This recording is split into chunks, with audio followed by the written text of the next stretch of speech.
اللهم صل على سيدنا ومولانا محمد وعلى آل سيدنا ومولانا محمد وبارك وسلم. الحمد لله رب العالمين والصلاة والسلام على سيد الأنبياء والمرسلين وعلى آله وأصحابه وأزواجه وذرياته ومن تبعهم بإحسان إلى يوم الدين. أعوذ بالله من الشيطان الرجيم. بسم الله الرحمن الرحيم. ما يفتح الله للناس من رحمة فلا ممسك لها وما يمسك فلا مرسل له من بعده وهو العزيز الحكيم. وقال النبي صلى الله عليه وسلم: لا عدوى ولا طيرة ولا هامة ولا سفر في الإسلام. صدق الله العظيم وصدق رسوله النبي الكريم ونحن على ذلك من الشاهدين والشاكرين والحمد لله رب العالمين. میرے محترم دینی بھائی، اللہ کا شکر ہے کہ اس نے ہمیں ایک مسلمان گھرانے میں پیدا کیا. ایمان جیسے عظیم الشان دولت اللہ نے ہم سب کو عطا فرمائی. ایمان اور اسلام میں داخل ہو جانے کے بعد انسان کی زندگی اپنی نہیں رہتی بلکہ اللہ اور اس کے رسول کے احکام کے مطابق گزرتی.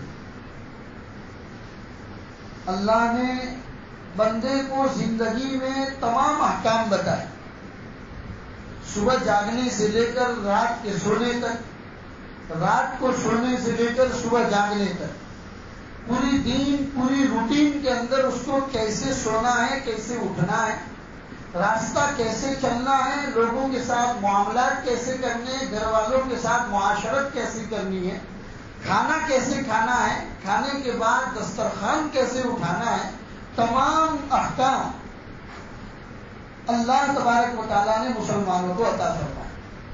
پھر محمد رسول اللہ صلی اللہ علیہ وسلم کی پاکیزہ اور بہترین زندگی آئیڈیل اور نمونے کے طور پر ہمارے سامنے موجود ہے کہ ہم سب کے آقا محمد رسول اللہ نے کیسے زندگی گزاری، پرسنل لائف بھی اور لوگوں کے ساتھ بھی. گھر میں اپنے بیوی کے ساتھ، بچوں کے ساتھ کیسی زندگی گزاری، معاشرت میں صحابہ کے ساتھ کیسی زندگی گزاری، کاروبار میں لوگوں کے ساتھ معاملات کرنے کی بات آئی تو کیسی زندگی گزاری، دسترخوان پر جب کھانے بیٹھے تو کیسے کھایا، صحابہ کو کیسے کھانا سکھایا. تو بتایا کہ ایمان اللہ کی بہت بڑی دولت ہے میرے بھائی. شاید ہمیں اس کی قدر اس لیے نہیں ہے یا کم ہے کہ ہم نے جب اس کائنات میں آنکھ کھولی تو ہم ایمان والے گھر میں پیدا ہوئے، اسی لیے شاید ہمیں اس کی قدر نہیں. اللہ اس ناقدری سے ہم سب کی حفاظت کرے. جن لوگوں کو بعد میں اسلام سمجھ میں آیا، ایمان سمجھ میں آیا، اور پھر جب ایمان کے دائرے میں داخل ہو گئے اور اپنے آپ کو مسلمان بنا لیا، پھر اس کے بعد انہوں نے جو ایمان اور اسلام کی قدر کی ہے، حقیقی اسلام ان لوگوں نے پہچانا. وہ جا کے پوچھتے ہیں علماء سے، آ کے معلوم کر رہے ایسا کرتا سلانا ہے جیسے اللہ کے رسول پہنتے. پھر پوچھتے ہیں اللہ کے رسول نے پاجامہ پہنا کہ نہیں پہنا، اگر نہیں پہنا ہے تو مجھے بھی نہیں پہننا. حضور زیادہ تر لنگی پہنتے تھے تو میں بھی لنگی پہنوں. اللہ کے رسول نے اپنی پوری زندگی میں بال کس طرح کے رکھے، پتہ چلا 3 طریقے سے رکھے. انہوں نے کہا کہ ہم بھی اس 3 طریقے کے بال دنیا کے اندر رکھیں. زندگی گزاریں گے تو محمد رسول اللہ کے طریقوں کے مطابق، ورنہ نہیں گزاریں. پتہ چلا ایمان بہت بڑی دولت ہے میرے بھائی، اس کی قدردانی کرنی چاہیے. پھر یہ کہ اسلام جب اللہ نے ہم کو عطا فرمایا تو اسلام کو 5 حصوں میں تقسیم کیا. اللہ نے اسلام کو 5 حصوں میں تقسیم کیا. اس میں اول نمبر پر، سب سے پہلے نمبر پر جو آتا ہے وہ ہے عقائد، مانیتا. ایمان، اسلام، محمد رسول اللہ اور اسلامی طریقوں کے لے کر تمہاری مانیتائیں کیا کیا ہے، تمہارے عقائد کیا ہے. کیونکہ جب تک عقائد درست نہیں ہے، نمازیں پڑھنا بیکار، روزہ رکھنا بیکار. سب سے پہلے سکھایا گیا کہ اپنے عقائد درست کرو. اور عقائد میں اول نمبر پر آتا ہے لا الہ الا اللہ، دوسرا محمد الرسول اللہ۔ لا الہ الا اللہ، نہیں ہے کوئی معبود سوائے اللہ کے، تو صرف اس کو زبان سے بولنا نہیں ہے، اپنی زندگی میں اس کو اپنانا ہے کہ اللہ کے علاوہ کوئی معبود نہیں۔ کرتا دھرتا، بیماری شفا، خوشی غم اگر کوئی دیتا ہے تو وہی ذات دیتی ہے، اس کے علاوہ کسی کی طاقت نہیں۔ اس لیے میں نے آیت آپ کے سامنے تلاوت کی جس میں اللہ تعالیٰ فرماتے ہیں ما یفتح اللہ للناس من رحمہ فلا ممسک لها وما یمسک فلا مرسل له من بعدہ وهو العزیز الحکیم۔ فرمایا اللہ جب آپ کے لیے فتوحات کے دروازے کھولنا چاہے، اللہ جب آپ پر رحم و کرم کی بارش کرنا چاہے، آپ کے کاروبار میں برکت دینا چاہے، تو دنیا کی کوئی طاقت نہیں ہے کہ اسے روک سکے۔ فلا ممسک لها، اور دوسرا جز بتایا وما یمسک، اور جب اللہ روکنے کے اوپر آ جائے، اللہ کنٹرول کرنے کے اوپر آ جائے، فلا مرسل لها، تو کوئی طاقت دنیا کی نہیں ہے جو تمہارے لیے ان دروازوں کو کھول سکے۔ چاہے تم کتنے ہی ہاتھ پیر مار لو، تمہارے ہاتھ پیر مارنے سے کچھ نہیں ہو۔ وہو العزیز الحکیم، وہی بڑا زبردست ہے اور وہی بڑا حکمت والا ہے۔ قرآن کریم کی آیت جو میں نے آپ کے سامنے پڑھ کر سنائی 22ویں پارے سورۃ الفاتر کی آیت، اس میں عقیدہ درست کرایا گیا، کیونکہ ایمان میں نے بتایا کہ ایمان کے 5 جز ہیں، اس میں سے سب سے اول نمبر پر آتا ہے عقیدہ۔ جب تک یہ درست نہیں ہے تمام عبادتیں بیکار۔ ایک ایمان والے بندے کا اگر نماز میں کوتاہی ہوتی ہے، کبھی کبھی چھوٹ جاتی ہے، روزہ کبھی چھوٹ جاتا ہے، قضا کرنی چاہیے، اللہ سے مغفرت مانگنی چاہیے، اللہ معاف کرنے پہ آئے گا تو معاف کر دے گا۔ لیکن اگر عقائد میں کمی ہے، اللہ حفاظت فرمائے یہ شرک تک لے جائے گا، اور جب شرک تک چلے گئے اللہ نے فرمایا سب کچھ معاف کرنے کے لیے تیار ہوں، احد پہاڑ کے برابر بھی گناہ لے کر آؤ گے، میری رحمت جوش میں آ گئی، سب معاف کر دوں گا، شرک کبھی معاف نہیں کروں گا، شرک میں کبھی معاف نہیں۔ کبریائی میری ہے، حکومت میری ہے، پروردگار میں ہوں، میں کیسے پسند کر سکتا ہوں کہ میری پروردگاری میں کوئی ٹانگ اڑائے؟ میں کیسے پسند کر سکتا ہوں کہ میرے اس کائنات کے چلانے کے نظام اور سسٹم کے اندر کوئی انگلی اٹھائے؟ ہم کبھی برداشت نہیں کر سکتے۔ فرمایا شرک معاف نہیں، بقیہ سب معاف۔ اب ہم دیکھیں اپنی زندگی، اپنی روزمرہ کی زندگی کو، اپنی روٹین لائف کو دیکھیں، کھنگالو، رات کو بستر پر سونے پہ جاؤ تو کبھی کبھی 5 منٹ آپ نے پورے دن کے 24 گھنٹے دنیا والوں کے لیے نکال دیے، 5 منٹ اپنے لیے نکالیے، اپنی ذات کے لیے 5 منٹ نکالیے، اپنے ضمیر کو بیدار کیجیے اور پوچھیے لا الہ الا اللہ پر میرا عمل ہے کہ نہیں؟ کہیں میری زندگی میں، میری لائف میں، میرے معاملات معاشرت میں ایسا کوئی کام کبھی نہیں کر رہا ہوں کہ چاہے زبان سے نہ بولوں لیکن باڈی لینگویج سے میں یہ کہنے کی کوشش کرتا ہوں کہ نعوذ باللہ 1000 مرتبہ نعوذ باللہ کہ ہم کسی اور کو شریک ٹھہرا رہے۔ اسی لیے فرمایا عقائد درست ہونے چاہیے میرے بھائی، عقیدے خراب ہیں سب بیکار۔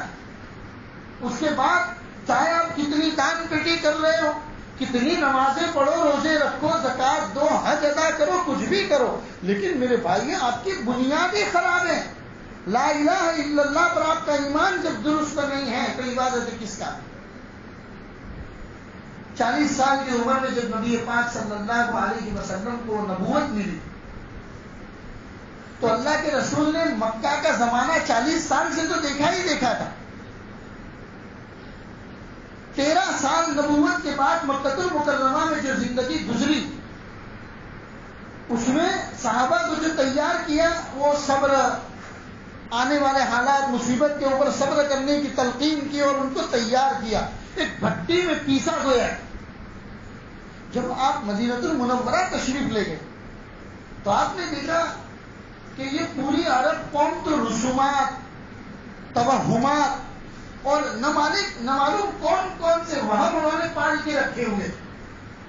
گھر سے نکلے، گھر سے نکلنے سے پہلے ایک پرندہ اڑاتے تھے، سفر کرنے سے پہلے ایک پرندہ اڑاتے تھے، اور وہ پرندہ اگر داہنی طرف اڑتا تھا تو سفر جاری رکھتے تھے، پرندہ اگر بائیں طرف اڑا تو اپنا سفر موقوف کر دیتے، بدفعلی نکالتے۔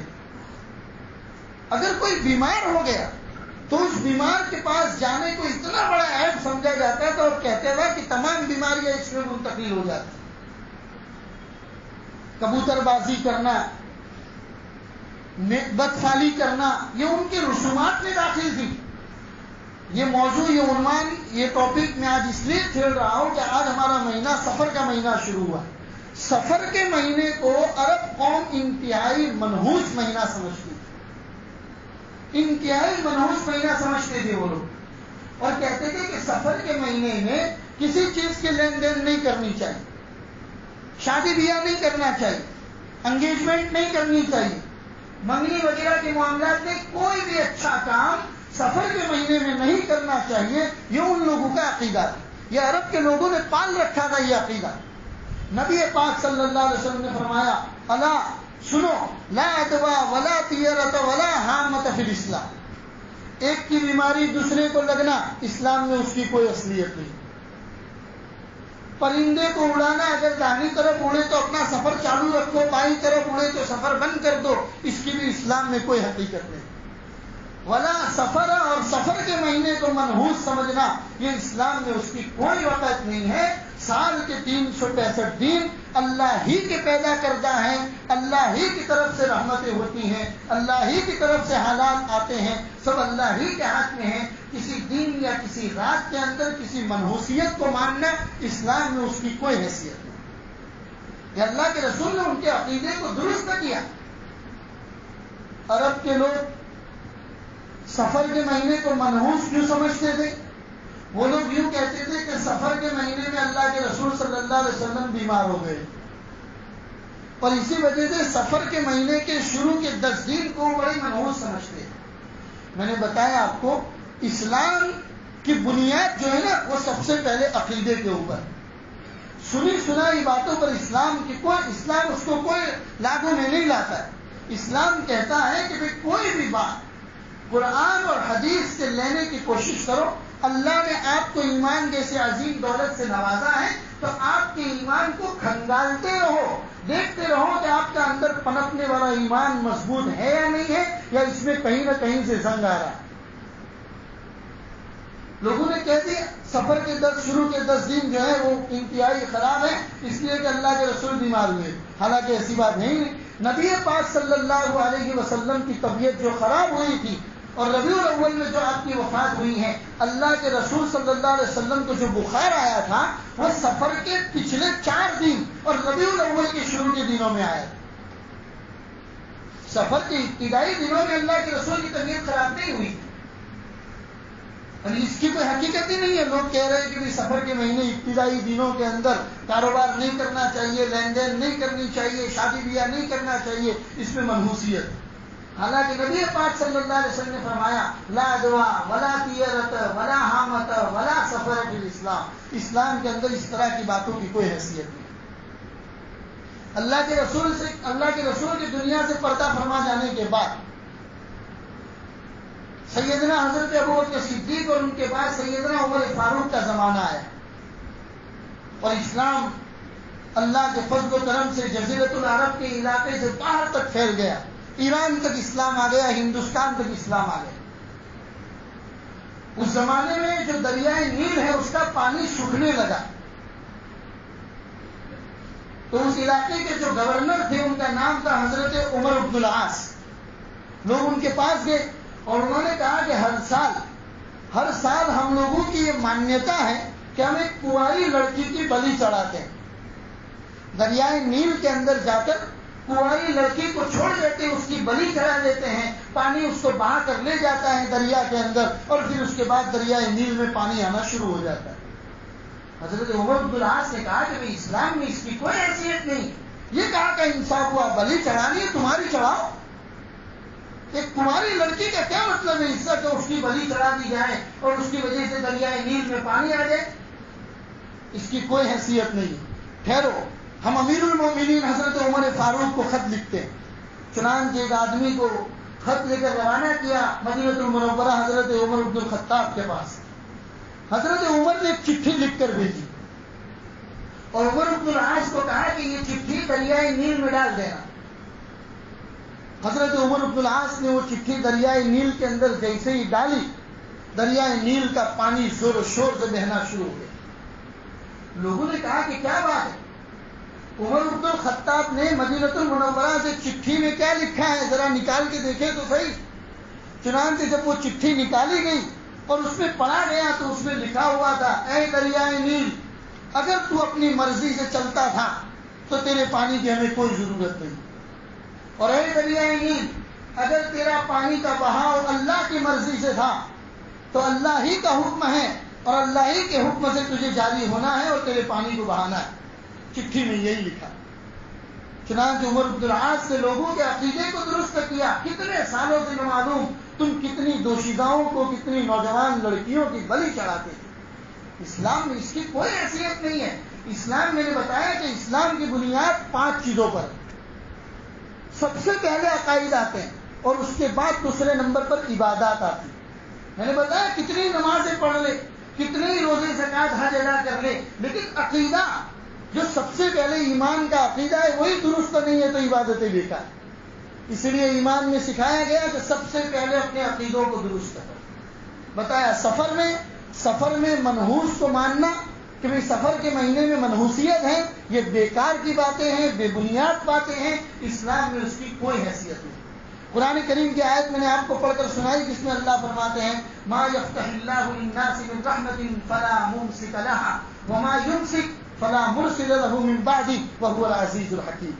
اللہ جب آپ کے اوپر فتوحات کے دروازے کھولے، اللہ جب آپ کے اوپر رحمتوں اور خوشیوں کے دروازے کھولنا چاہے تو دنیا کی کوئی طاقت اسے روک نہیں سکتی، اور جب اللہ روکنے کے اوپر آ جائے تو دنیا کی کوئی طاقت اسے ہٹا بھی نہیں سکتی۔ یہ عقیدہ قرآن کریم میں جا بجا ان عقیدے کو درست کروایا گیا۔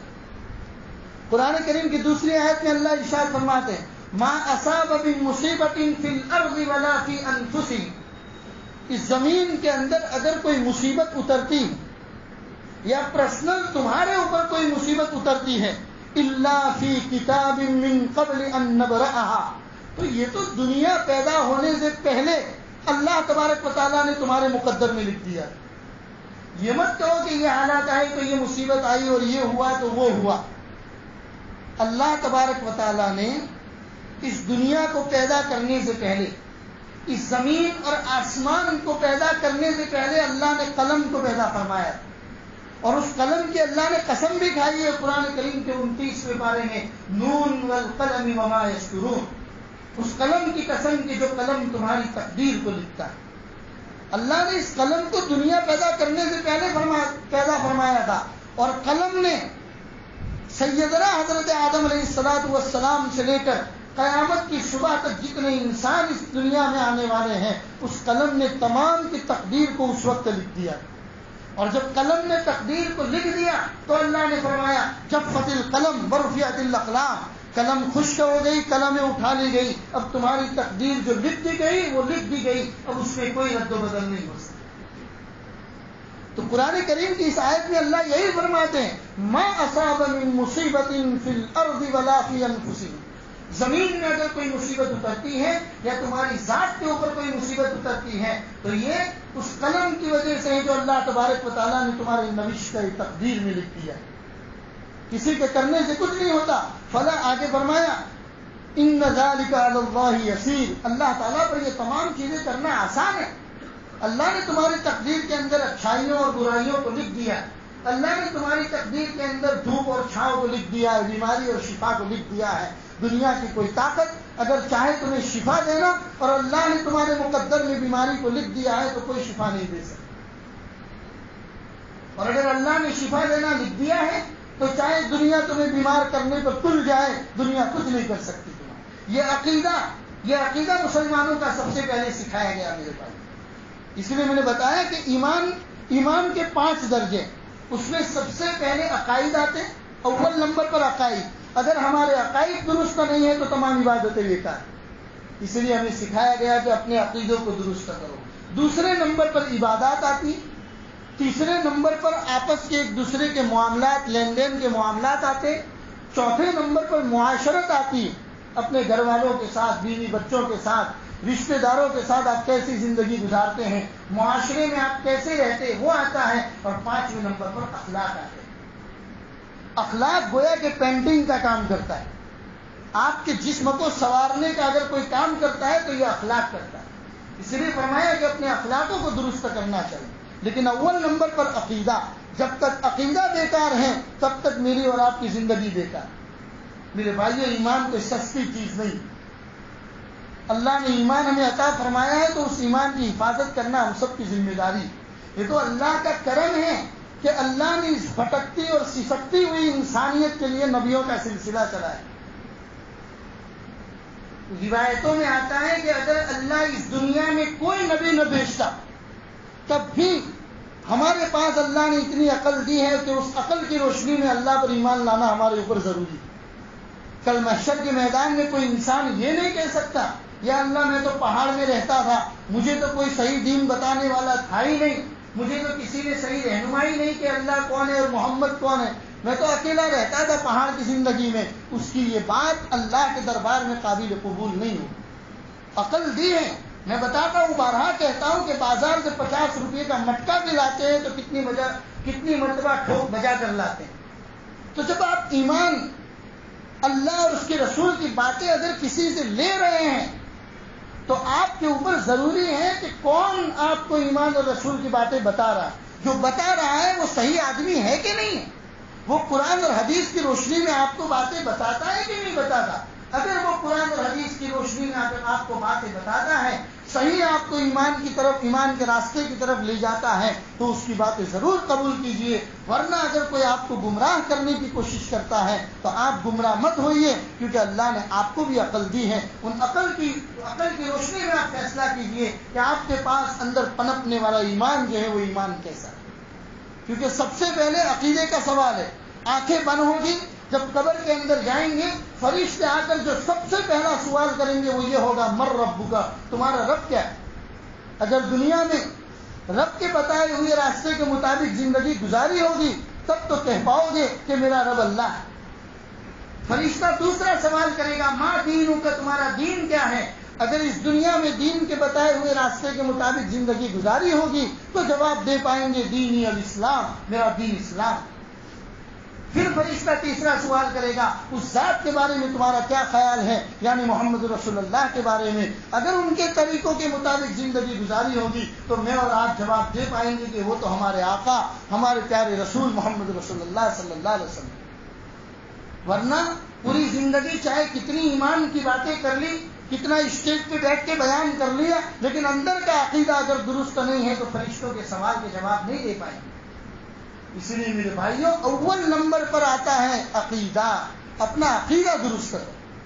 میں نے اسی لیے یہ ٹاپک آج چھڑا کہ آپ کو پتا چلے کہ جو لوگ کہتے ہیں کہ سفر کے مہینے میں منحوسیت ہے، سفر کے مہینے میں لین دین نہیں کرنا چاہیے، سفر کے مہینے میں شادی بیاہ کا معاملہ نہیں کرنا چاہیے، بھلائی کا کوئی کام نہیں کرنا چاہیے، اس طرح کی مانیتائیں اور اس طرح کے عقیدے تمام بیکار چیزیں ہیں. اسلام میں اس کی کوئی جگہ نہیں. نبی پاک صلی اللہ علیہ وسلم نے مدینہ المنورہ پہنچ کر صحابہ اور مدینہ والوں کے جو بھی رسومات تھے اور جو بھی ان کے غلط توہمات تھے ان توہمات کو دور کرنے کی کوشش کی. اللہ کے رسول صلی اللہ علیہ وسلم نے فرمایا، یہاں تک لوگ مانتے تھے سمندر کے اندر کسی مچھلی کا شکار کر کے آتے تھے تو کہتے اس کو کھانا چاہیے کہ نہیں کھانا چاہیے. صحابہ کی ایک جماعت لمبا سفر کر کے آئی. سفر میں جب گئی تھی تب کھانا پینا توشہ سب ختم ہو گیا. اب کیا کرنا چاہیے؟ چنانچہ انہوں نے سمندر کے اندر ایک بہت بڑی مچھلی کا شکار کیا. اب صحابہ میں دو جماعت ہو گئی.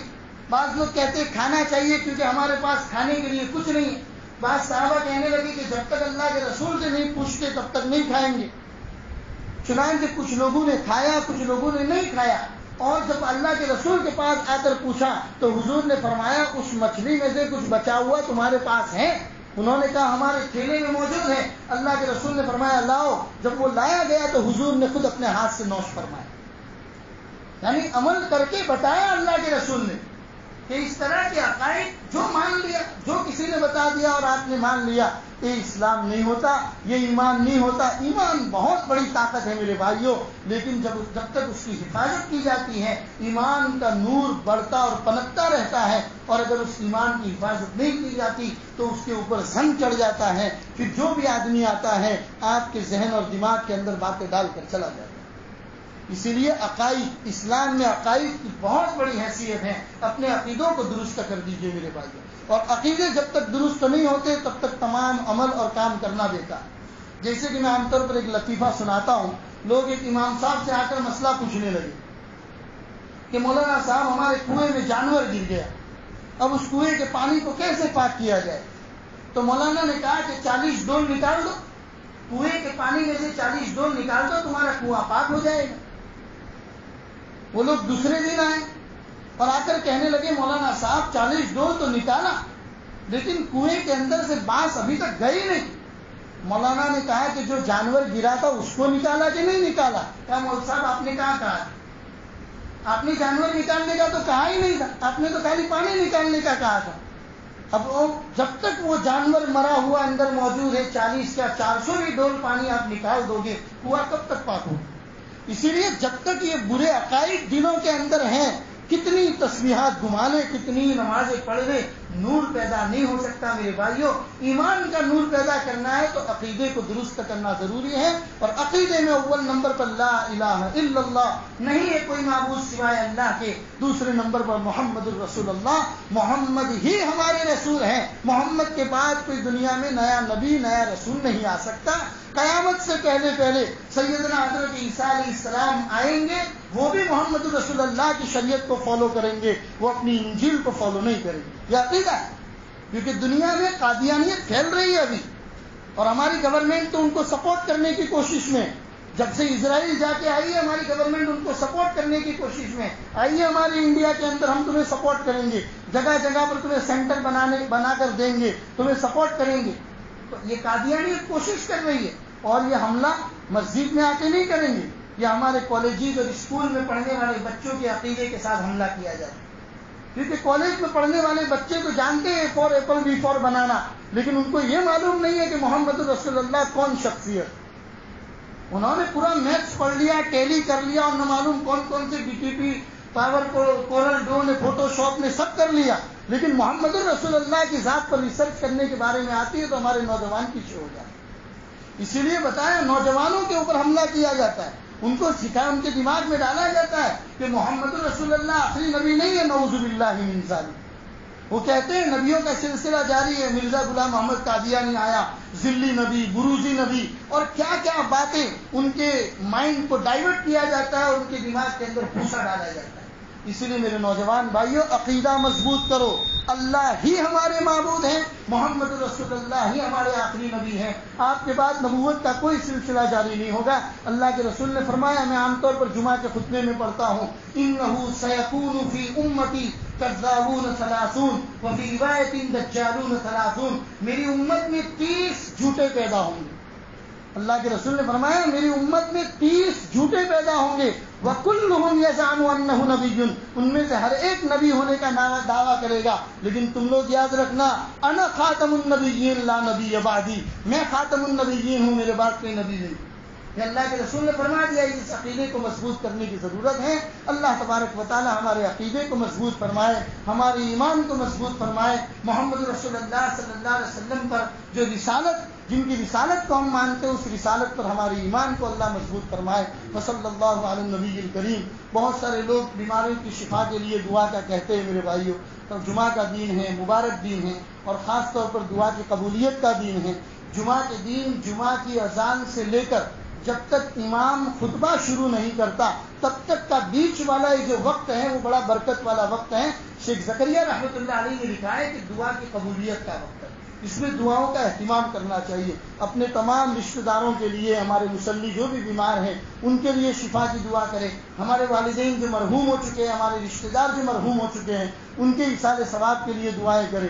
ہمارے مؤذن صاحب عبد الغفار بھائی، ان کی بہن کا کل انتقال ہو گیا سورت میں، ان کے لیے بھی دعا کریں۔